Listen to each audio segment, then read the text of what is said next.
মহেশতলায় Calcutta river সাইটের গেটে শ্রমিকদের বিক্ষোভ। মহেশতলা বাটানগর ক্যালকাটা রিভার সাইটের গেটের সামনে আইএনটিটিইউসির শ্রমিকদের বিক্ষোভ।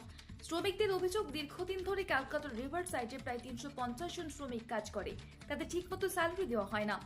প্রভিডেন্ট ফান্ড না পাওয়ার অভিযোগ, তারই প্রতিবাদ চলছে গেটের সামনে বসে হাতে ব্যানার নিয়ে বিক্ষোভ শ্রমিকদের। বিক্ষোভ বিগত দিনে আমরা যে সার্ভিস দিয়ে এসেছি, হাউসকিপিং, মেনটেনেন্স, গার্ডেনার, সিকিউরিটি প্রত্যেকে মিলে সেই সার্ভিস দিয়েই যাচ্ছি, কিন্তু কোম্পানির তরফ থেকে কোনো রকম সুরাহা পাইনি। এবং কোম্পানির নাম কি? আমাদের আরডিপিএল এর তরফ থেকে কোনো রকম সুরাহা পাইনি। আমরা বারবার বলা সত্ত্বেও আমাদের পিএফ, আমাদের প্রতি মাসে সময় মতো মাইনে দেওয়া, এই বিষয়ে কোনো রকম সুরাহা পাইনি। আজকে আমরা পথে নেমেছি এই কারণেই যে এই সুরাহা যাতে সঠিকভাবে হয় তার জন্য। এবং আমরা প্রতিনিয়ত সদ্য গোপাল শাহ মহাশয়কে এই বিষয়টা জানিয়ে এসেছি। তিনি আমাদের কথা শুনেছেন, সুখে দুঃখে আমাদের পাশে থাকবার চেষ্টা করেছেন, কিন্তু এই কোম্পানি কখনোই আমাদের দিকে তাকায়নি বা আমাদের সুখে দুঃখের কথা শুনবার চেষ্টা করেনি। এমতো অবস্থায় আমরা পথে বসতে বাধ্য হয়েছি। এই আন্দোলন আমাদের ততক্ষণ জারি থাকবে যতক্ষণ পর্যন্ত না এটা সলভ। আপনার নাম? আমার নাম ব্যানার হাতে করে নিয়ে যে বিক্ষোভ, কি বলবেন? বিক্ষোভটা আমরা দীর্ঘদিনের জন্যই বিক্ষোভটা করেছিলাম, আজকের নতুন নয়। এটা আমাদের 10 বছরের আগেরও বিক্ষোভ ছিল, কিন্তু আজকের যে নতুনত্ব নয়। আমরা যে ব্যানার দিয়ে লাগিয়েছি, এটা আমাদের নেতৃত্ব আজকে যে জায়গা দাঁড়িয়েছে, আমরা যার কাছে প্রজেক্টে দাঁড়িয়েছিলাম তারই নেতৃত্বের জন্যে আজকে এই জায়গা দাঁড়ানো।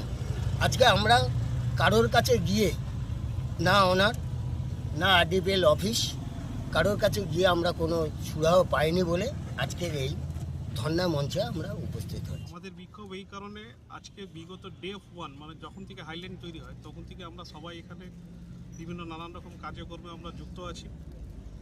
দুঃখজনক হচ্ছে অক্টোবর, নভেম্বর, ডিসেম্বর এই 3 মাসের মধ্যে আমরা স্যালারি পাই।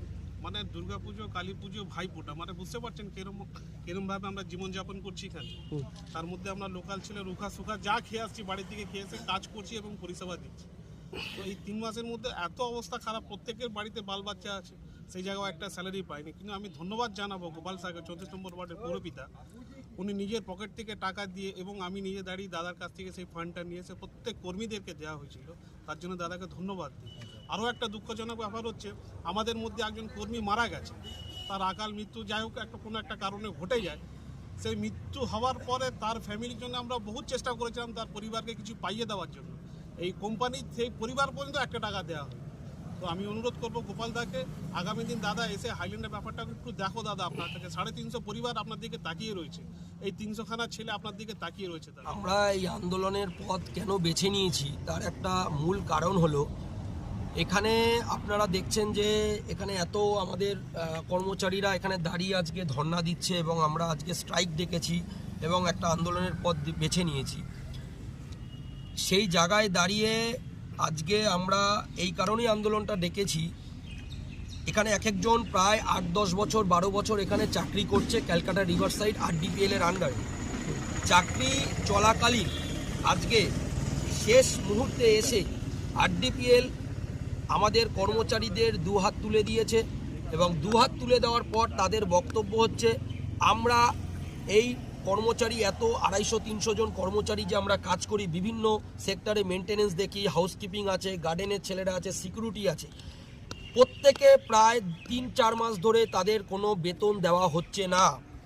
শুধু বেতন নয়, এখানে 2-2.5 বছরের আমাদের যে ন্যায্য পাওনা প্রভিডেন্ট ফান্ড, যেটা আমাদের মাইনে থেকে কেটে নিচ্ছে এবং কোম্পানি যেই মাইনেটা দেওয়ার কথা, সেইখানে প্রভিডেন্ট ফান্ড আমরা প্রায় 2 থেকে 2.5 বছর ধরে সেই প্রভিডেন্ট ফান্ড আমাদের ন্যায্য টাকাটাই আমরা পাচ্ছি।